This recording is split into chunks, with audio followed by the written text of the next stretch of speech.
Hey guys, welcome back to the channel. For today's review, we're taking a look at the Threezero MDLX Transformer Jazz figure. Jazz is my favorite Autobot, and I guess a Transformer in general, so I had to pick him up. And honestly, this might be the last Threezero Transformer I buy, unless they make the movie version of Jazz. But on the front of the box, you see him here all posed up with his gun and everything. Then you see the figure here. Then on the side, you get a image of Jazz again. And on the back, you see more images of poses he can get into, including this handstand pose he can do.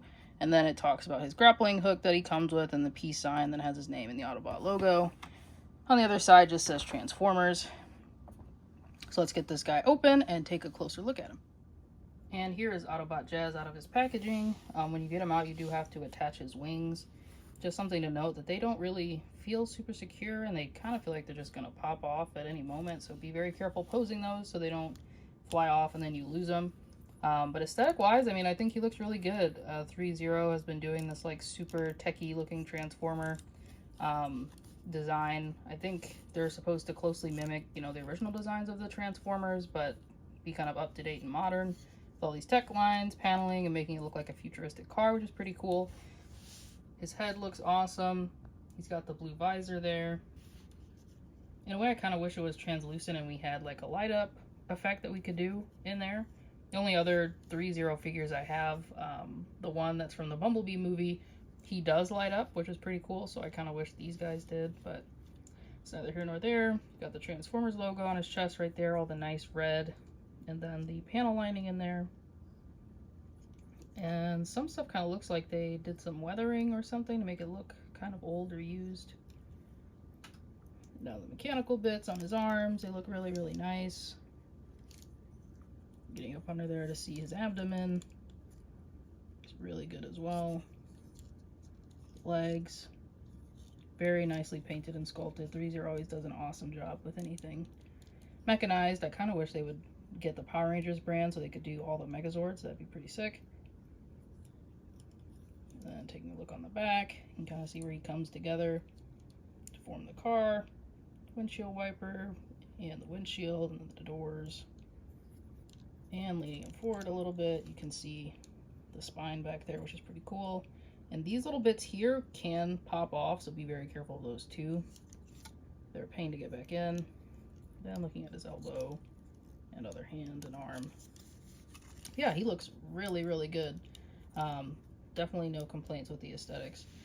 But for articulation, he can look up about that much. He looks down about that much. He does have side-to-side head tilt. And the head is, of course, limited because it's surrounded by all these mechanical bits, so he can wiggle it all the way around. And then for the arms,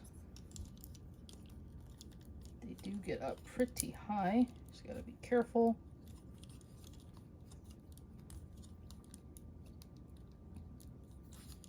So his arms can get up pretty high.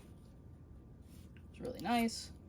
And it seems like there's another joint up underneath there to kind of give more of that hinge so it can get up higher. He does have a bicep swivel. He's got double jointed elbows, which look pretty good. As for any kind of like butterfly joint, you can rotate the arm around. And there goes that wing, like I was saying, to kind of get his arms across his chest if you need to. And then the shoulder pads are on like a hinge that kind of extends out.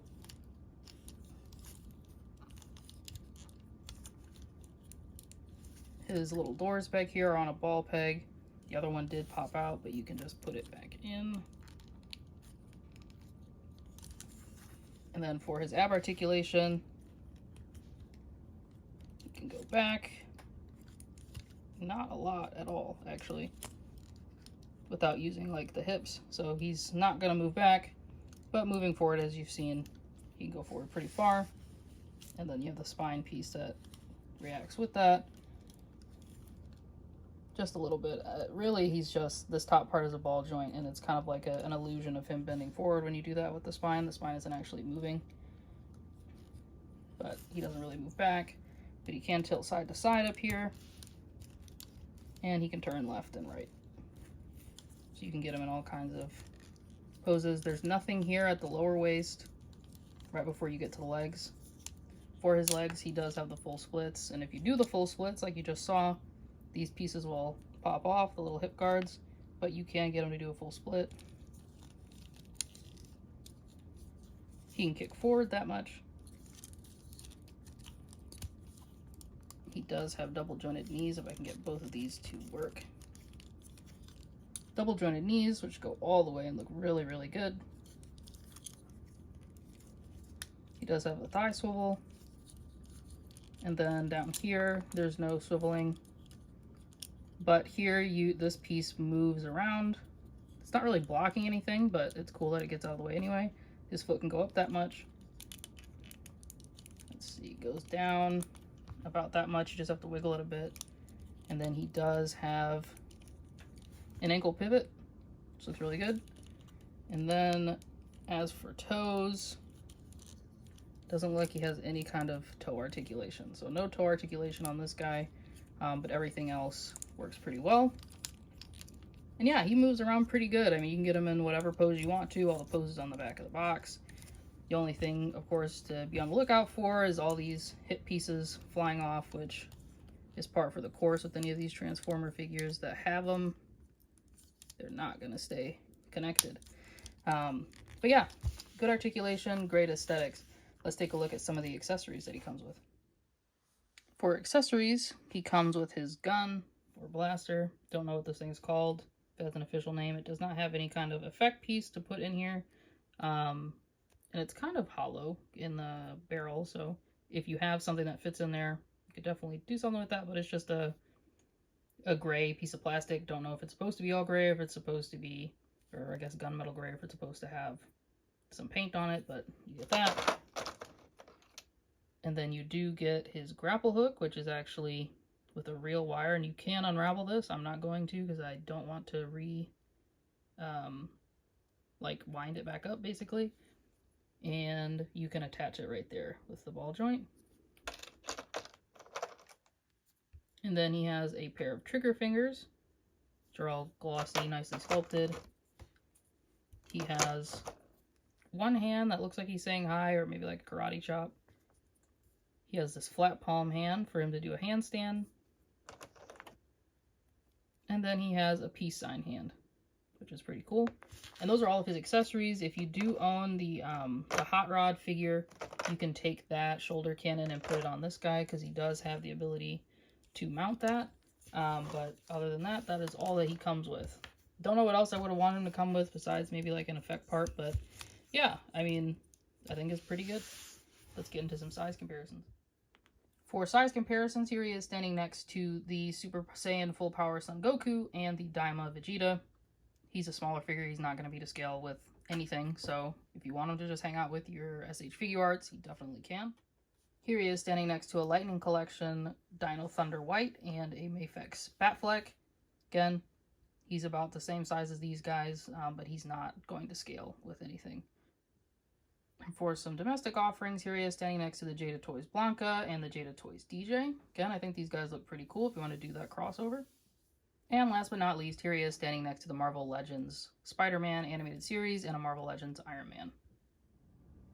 So for final thoughts, I do like this figure a lot. Some of my gripes really stem around just these guys being very fragile in a way.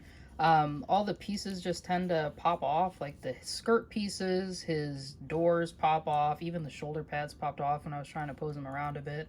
I couldn't get his hand on, besides like these normal fists for the life of me when I wanted to do the handstand pose, which I'll attach right here.